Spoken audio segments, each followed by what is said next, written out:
सांगतो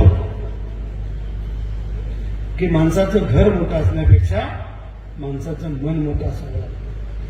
नाही तर घर मोठं आहे आणि मन खोटं आहे त्याला काय अर्थ नाही आहे.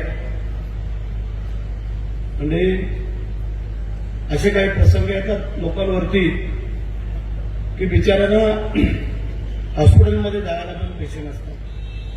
अशा वेळेला जर आम्ही उभं नाही राहायचं तर मग कधी राहायचं. गरिबांना आजार परवडत नाही आहे आणि म्हणून जी काय होईना जेवढी काय होईना आम्ही मदत करत असतो. हॉस्पिटलला सांगत असतो. बिचारे कधी कधी हॉस्पिटलला ऍडमिट असला फोन करतात तिकडून गोळ्या आणायला पैसे नाहीत. आम्ही आमच्या पीएला सांगतो गुगल पेने त्याला पैसे पाठव. आज जे आम्ही आमदार आहोत ते त्यांच्यामुळे आमदार आहोत. तो कार्यकर्ता ती माझी महिला भगिनी तिचा असणारा एखादा मुलगा जगायला पाहिजे. म्हणजे आज आम्हाला कल्पना आहे केवळ तुमचे आशीर्वाद त्या आशीर्वादाच्या शिदोरीवरती आमचं दुकान चालू आहे. बाकी आहे का आमच्याकडं? घरात थोडी भानगडी होतात. लोक एकदा आमदार झाले त्यांनी घरं बांधली दारं बांधली कॉलेज काढले हायस्कूल काढले सगळं काढलं. तुम्ही 3-3 वेळेला आमदार झाला तुम्ही काय केलं? तेव्हा आम्ही सांगायचो की जनता जनार्दन आहे हेच आपलं घर समज. कारण मुंबईला घर नाही ना अजून ते तुला खटकतंय. कारण इथे गेल्यावर जायचं कुठं?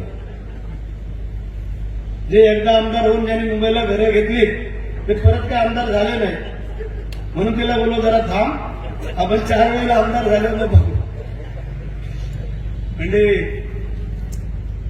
कधी कधी वाटतं महिलांना की आपलं हक्काचं काहीतरी असावं.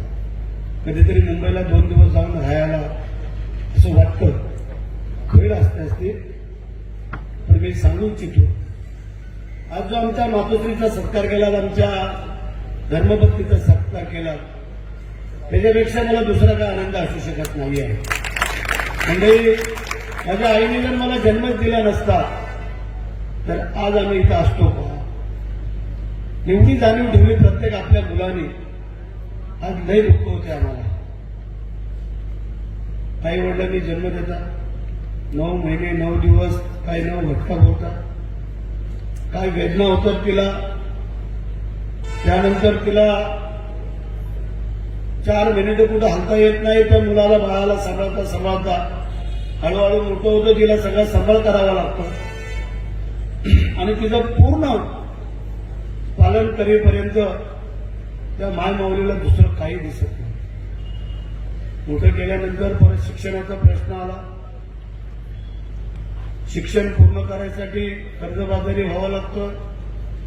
तरी पण ती मागे पुढे हटत नाही आणि असं करून मग नंतर बिचारे तेही शिक्षण देते आणि भविष्यामध्ये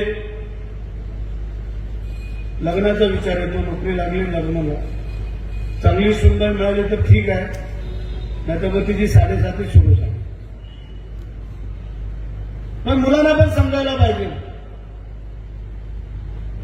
बायका तुम्हाला अनेक मिळतील पण आई फक्त एकच मिळू शकते. लक्षात ठेवा. आणि म्हणून कधी कधी दुःख होतं. काही महिला येतात आमच्याकडे 2-2 मुलं पण लेखा काय कोणच बघत नाही. तेव्हा अक्षरशः जीव तुटतो आमचा. 2 मुलगे असून एकही मुलगा बघत नाही बोलल्यानंतर त्या मातेवरती काय गुजरत असेल. आता मुली चांगल्या असल्या जावं चांगल्या असल्या तर बघतात बिचाऱ्या आणि मुलीच नसली तर म्हणजे तिने काय करायचं. आणि अशा अनुषंगाने आम्हाला जेवढं सहकार्य करता येईल तेवढं आम्ही करत असतो की जेणेकरून जसं आमच्या आईचा आशीर्वाद तसा त्या आईचा आशीर्वाद मिळत असतो. अनेक महिलांचे आशीर्वाद घेऊन हा तुमचा आमदार चाललेला आहे. लक्षात ठेवा. नुसता कार्यकर्त्यांवरती आम्ही अवलंबून नाही आहे की कार्यकर्ते काम करतात म्हणूनच बरेचसे निवडून येतात असं काही नाही आहे. ज्या गोरगरिबांना आम्ही जे काही मदत करतो सहकार्य करतो त्यांच्या अडचणीला उभा राहतो ते खरं पुण्य पण आम्हाला फळाला येते. लक्षात ठेवा. कित्येक विरोधक आहेत कार्यकर्त्यावर आपला माणूस नव्हता, आम्ही केली मदत.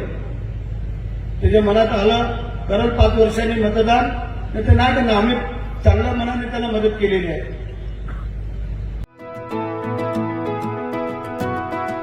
25 वर्षांचा प्रदीर्घ अनुभव व अत्याधुनिक तंत्रज्ञान यांनी सुसज्ज असे पुण्यातील आकाश आय क्लिनिक व लेझर सेंटर. रोबोटिक पद्धतीने वेदनारहित मोतीबिंदू शस्त्रक्रिया, तेही विना टाका व विना इंजेक्शन. मेडिक्लेमची सुविधा व सेम डे डिस्चार्ज. लेसिक लेझरने चष्म्यापासून कायमची मुक्ती फक्त 10 मिनिटात. काचबिंदू, रेटिना, ड्राय आय, मायोपिया अशा अनेक डोळ्यांच्या विकारांवर उपचार म्हणजेच आकाश आय क्लिनिक आणि लेझर सेंटर.